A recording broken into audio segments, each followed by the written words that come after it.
Okay, we are now joined by the 7-time NASCAR Cup Series champion and co-owner of Legacy Motor Club, and that is Jimmie Johnson. Jimmie, if you just want to start off, obviously, first time we've seen you since Daytona. How excited are you for this weekend, and how are things going this year as a team owner? I'm really excited for this weekend. I've personally always wanted to race at this track, so to have an opportunity to come back, compete on this track, it's so technical and really a lot of fun to drive around here. So thankful we ended up with a few more laps of practice this weekend with the, I guess, rule changes to the car has led to a practice session today that we're taking advantage of, and had a great time out there trying to figure the car out. A lot less grip than I remember a Cup car having, and certainly a lot less grip than what I've been driving over the last 2 years. So trying to dial that all in, and then also understand what this car might respond to from an adjustment standpoint. So still, just a ton of learning going on, but a great experience today, and very excited about this weekend. Great. If you have a question for Jimmie, please raise your hand. We'll get your mic. We'll go to the side. Start here with Kelly and Bob. We'll go around the room.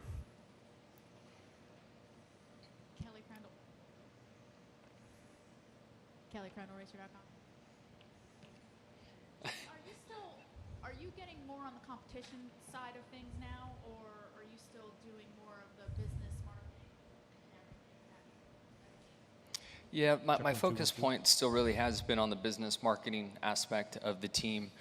I sit in on plenty of meetings and debriefs and have a pulse on what's going on in our competition department, but surprisingly, if you would have asked me 4 or 5 months ago, I'd probably spend most of my time, I would think, naturally on the competition side, but there's really been more on the business side. That mic doesn't like you.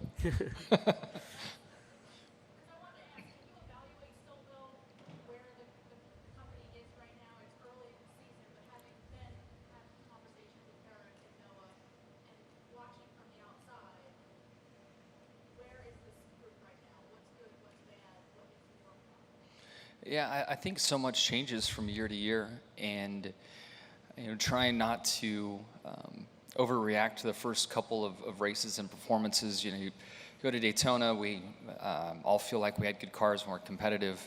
I think California's after that, and we had some weird stuff go on with the splitter and just all that dirt and rock and all the debris that was at the track that splitters delaminated on our cars, and it's really easy to look at that and say, hey, that's the reason why performance wasn't where it needed to be. Vegas, Atlanta, Phoenix, so we're at a point now where we have enough styles of tracks that I think we can better evaluate where we're at to start the year.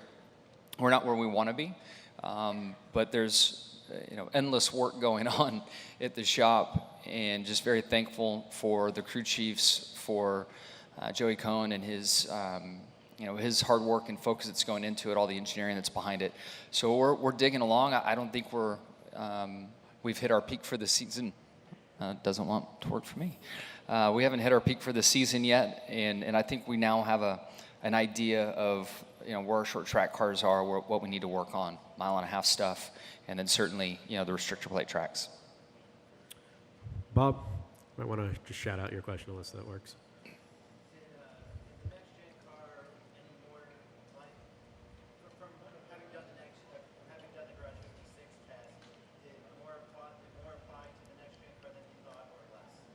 Much less, without a doubt. I think there's almost 400 pounds of weight out of the Garage 56 car, and around double the downforce, much bigger tire, carbon brakes.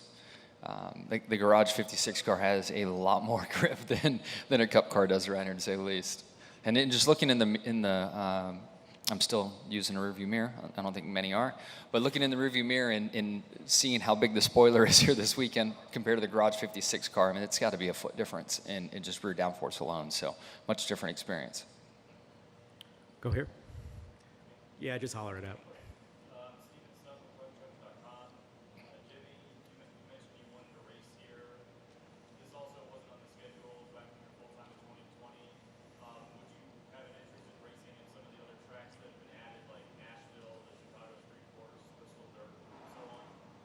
Yeah, I think My schedule this year, I will go to the Chicago race. I want to be a part of that. In the last 2 seasons, racing in IndyCar and racing on so many street circuits.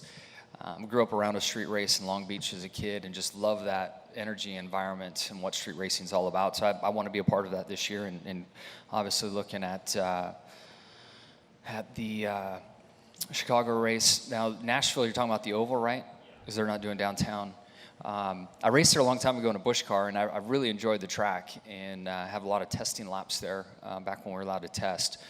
But I'd love to go to Nashville. It's not on my radar as of now, but fun cities, fun places, great energy. I think that's where I can really help our race team, is to really help our team shine in those bigger markets, to bring in more eyeballs, more corporate dollars, more partnerships. So I think that's somewhere I can really help. Yep. Holly? Just yell it out. How fun is it that you get to race Jordan and Jensen this weekend? You're used to kind of being on a team with them and working alongside one another. But this is kind of an unusual opportunity that you three are going to all be in a race together. Yeah. Excited for it. It's going to be fun. We've been talking trash like crazy on text, so it's been a lot of fun already. If we could just have Rocky out there somewhere, that would be nice to have all 4 of us bouncing around. Any final questions for Jimmie? Go, Justin.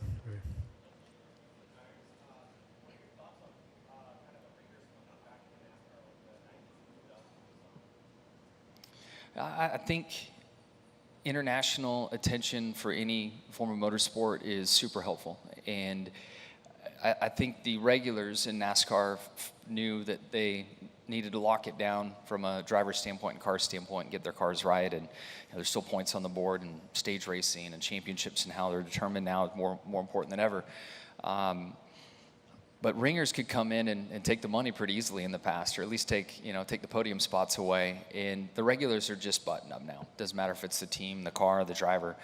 But that doesn't mean that having ringers come in, or very well accomplished road course racers, drivers from different disciplines, don't bring a ton of importance and star power to it. So to have the names we do in our in the field in the starting lineup, I think is super impressive, and I think it's going to bring more eyeballs to the sport.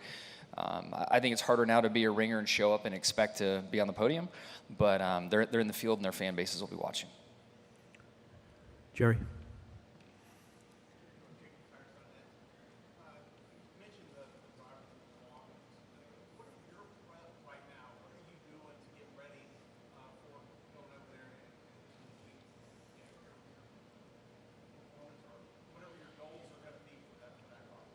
Yeah, thankfully, we've had a lot of simulator time, a lot of testing time.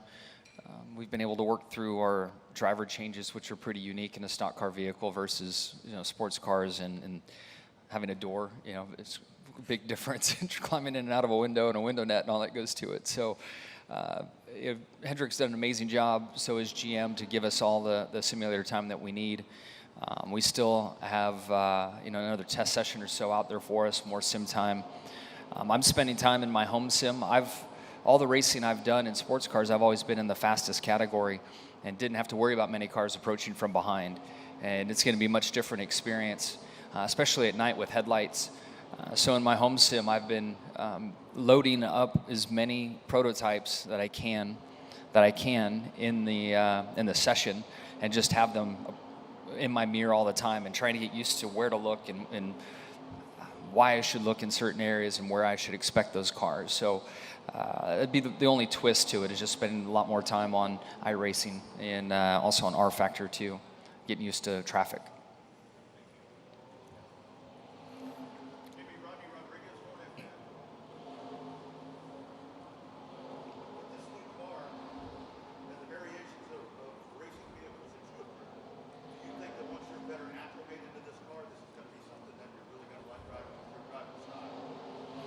Yeah, I think so. I mean, I love a car that turns. I love a loose race car, and I had a lot of that today. I was surprised that the lateral rear grip of the car was as low as it was, and that could certainly be on us and what we're trying to do with the race car. But, I was sideways more than I was ever straight today.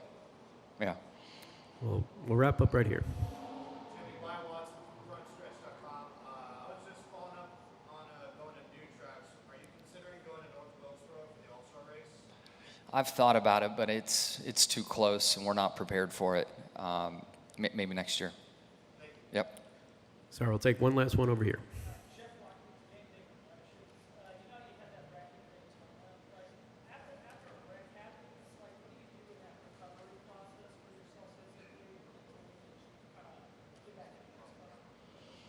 It depends on the crash. That one, thankfully, there wasn't much to it, and got home and just right back into the swing of things. But physically active recovery is something I've always believed in.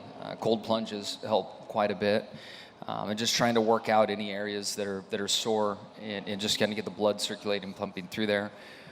Certainly, more severe injuries required proper physical therapy and other aspects of that, but. Thankfully, today, most impacts, you just have a sore spot or something that you need to work out, and it's not too bad. Yep. Okay, Jimmy, thank you so much for the time, Awesome. and good luck Thanks. this weekend.